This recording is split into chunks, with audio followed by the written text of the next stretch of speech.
नमस्कार. पद्मश्री सुभाष पाळेकर गुरुजींच्या तंत्रावर आधारित आर्या नैसर्गिक शेतीमधील आज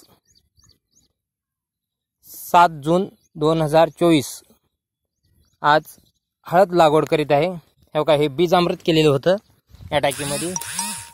बीज अमृतामध्ये लागणारे साहित्य: गोमू 20 लिटर पाणी, 5 किलो शेण, 5 लिटर गोमूत्र, वंजळभर माती आणि 50 ग्राम चुना याचं काल संध्याकाळी मिश्रण टाकलं होतं करायला.